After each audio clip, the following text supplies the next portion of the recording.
All right, we're back discussing Heinrich Ibsen, the great realist dramatist from a country in Scandinavia that is in Northern Europe, way up there, near the North Pole, a country called Norway.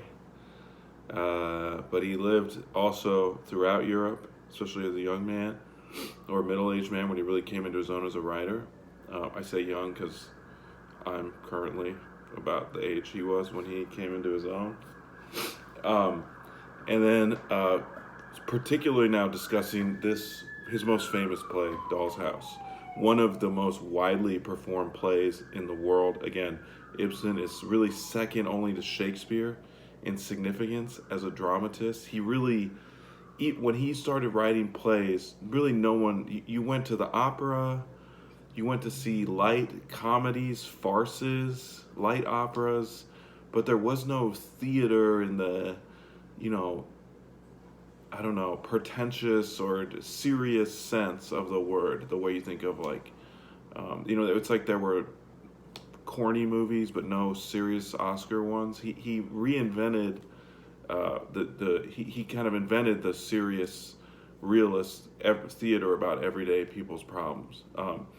So, um, and A Doll's House is emblematic of this second period of his plays. It's especially emblematic of uh, the theme that Ibsen is really most known for, which is the women's liberation and early feminism. And again, feminism being simply the radical idea that women are equal to men, as a kind of sardonic use of the word radical. So, uh, so much to say about this play, but uh, it exemplifies realism in the sense that the folks in the play and the problems they have are not extraordinary. They're everyday sort of problems. Nora and her husband are solidly middle class, but it's only just now, with a few kids, and they're in their 30s, early 40s, that they've arrived at that secure economic position.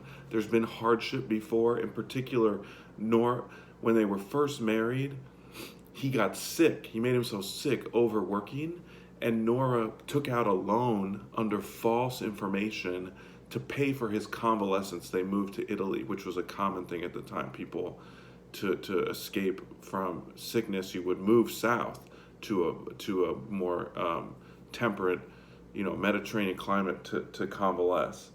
And she's been paying that loan back ever since. He has no idea. Her husband's super controlling of her, and uh, and and now things are maybe going to come to a head. Why? Because this other guy, Krogstad, who wrote her the loan, gave her the money, is an employee at the bank where her husband is about to take over, and and this guy Krogstad has this kind of bad reputation. He himself also took out a loan or something. It's never made clear in the play specifically, but basically his reputation was damaged by some kind of fraudulent business dealing, and he's only now this little job at the bank has he been able to recover. He has no wife. His wife died, and he basically lives in a sort of lower echelon economically than them, and is barely hanging on, trying to raise two boys by himself. And when he sees that Torvald, that Nora's husband, is taking over the bank, he worries that this guy Torvald, who has this reputation for being morally upright, that this guy's going to fire him. And sure enough, that's the plan. And he then threatens Nora. He says, "You're going to save my job, or I'm going to expose you to your husband." And it's clear, if you've read even the first couple pages of the play, her husband has no idea about these things. He thinks of his wife as a child, essentially, not an equal at all. It's like a total opposite of Pride and Prejudice in that sense. And it really exposes that the classicism, all the realism of Pride and Prejudice, there's a fallacy there. There's a fantasy in the sense of which Lizzie is able to be Darcy's equal. Nora is totally opposite, not at all the equal of Torvald, her husband. You see that right away. We'll look at the beginning of the play here. The other thing I wanted to say before we get to the beginning is just about the version that I'm having you watch on Canopy. So it's not the best version of the film, of the play as a film. There's probably a better, just as standing on its own terms, version that has Anthony Hopkins. If you know the movie Silence of the Lambs, the guy who plays Hannibal Lecter, as a young actor, he's a gifted actor throughout his life. It's sort of unfortunate he's only known for playing a cannibal, but that's some popular culture for you. Sorry, I got some food in my teeth. But in any case,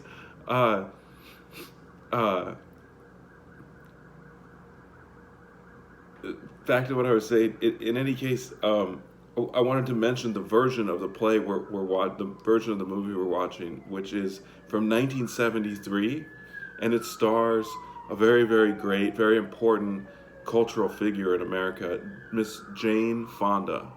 Jane Fonda, you may have heard of, is as a celebrity actor, but also as a political activist with a very controversial role, position, part played in the movement against the war in Vietnam. Jane Fonda she's the daughter of Hollywood royalty. Her father was a great, great actor, very, very famous actor, a liberal political activist, not a conservative one, Henry Fonda. And he had two children who went on to become actors in their own right in the 60s. They came to fame in the 60s.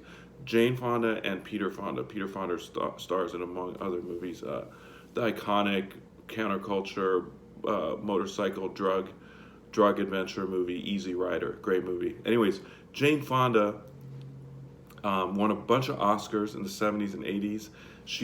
Was active against the Vietnam War. It really radicalized her. She was living comfortably in France, making movies there, being a sort of sex symbol, and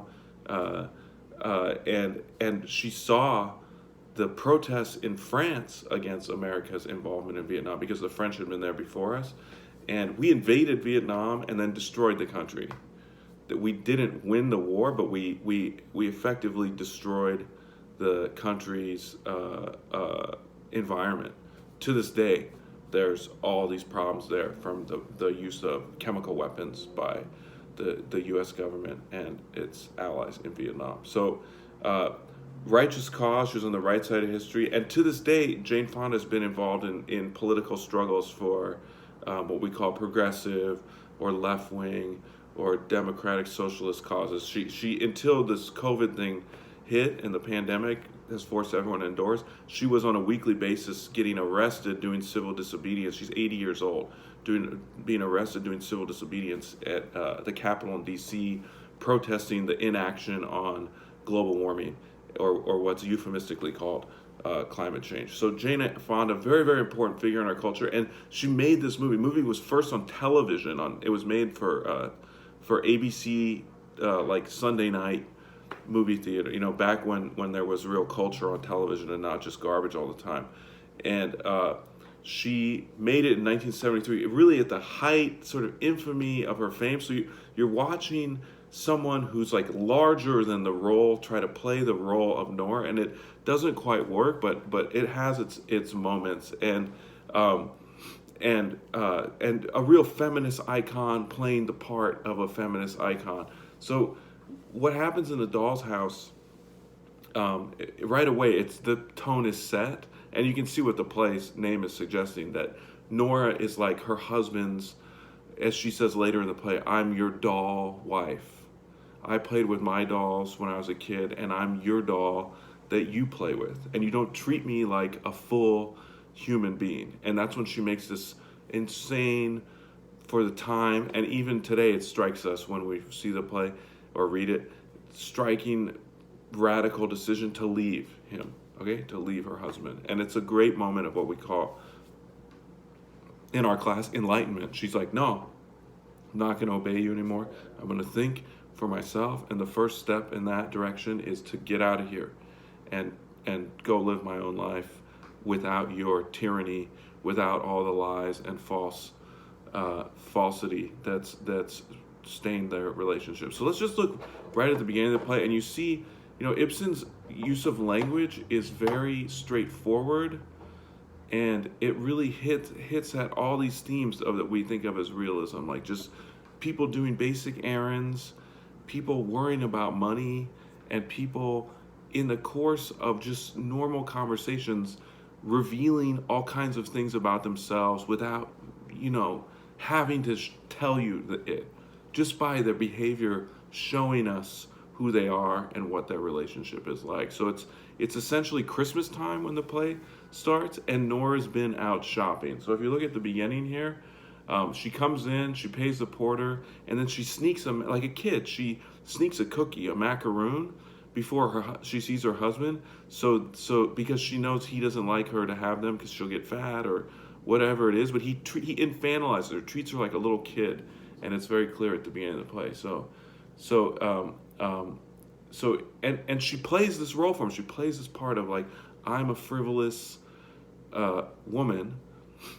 I don't do anything serious, unlike my husband who has a job. But behind that, underneath that, that's false. That's a role she plays for him. Behind that, actually, she does. Anytime he gives her money, she takes the money and uses it to pay off their debts. And then she's developed all these skills to make money on the side. She's great with her hands. She sews and makes all her own clothes. She has this reputation, unwarranted, of being someone who spends money on frivolous things, when in fact all the money her husband has been giving her over the years, she's put towards the debt she owes, the debt she took out to save his life. Okay, so it's a very brutal irony that he sees her as not really understanding how the world works and being really careless with money, when in fact she's super careful about it all, and so careful that she was willing to lie and deceive both the guy she got the loan from and her husband in order to save his life. And now for years, for a decade or more after, she's been slowly, steadily paying back this money, scrimping and saving, and no one knows but her. Okay, but she's about to reveal it to her friend who's coming to visit, this woman, Christine. So look at the beginning here. I'm starting on page 1 at the very bottom of the page, where Nora talks to Torvald. She says, "Come here, Torvald, and see what I've been buying." So right away, the theme is that she just goes out and spends the money that he earns. This sort of misogynist, male chauvinist stereotype of a woman, where the man earns the money and the woman spends it. But that's not true. That's not the case, although Torvald thinks it is. "Don't interrupt me," Helmer says. "Buying, did you say?" He then goes back into his back. "Buying, did you say? What? All that? Has my little spendthrift been making the money fly again?" And again, diminutive. He's always kind of making her smaller and making her younger and making her into this child. "Why, Torvald, surely we can afford to launch out a little now. It's the first Christmas we haven't had to pinch. Come, we can't afford to squander money. Oh yes, Torvald, do let us squander a little now, just a little at least. Just the least little bit. You know you'll soon be earning heaps of money. Yes, from New Year's Day, but there's a whole quarter before my first salary is due. Never mind, we can borrow in the meantime. Nora, still my little feather brain. Suppose I borrowed 1,000 crowns today, and you made duck and drakes of them during Christmas week, and then on the duck and drakes meaning fancy food and lots of gifts. Where was I?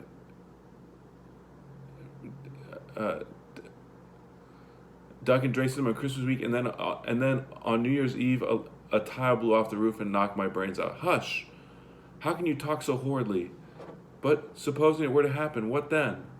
If anything so dreadful happened, it would be all the same to me whether I was in debt or not. But what about the creditors? Who cares for them? They're only strangers. Nora, what a woman you are. Meaning how silly and ignorant of the ways of the world she is. Okay? And just the assumption there that by calling someone a woman, you're calling them stupid, basically.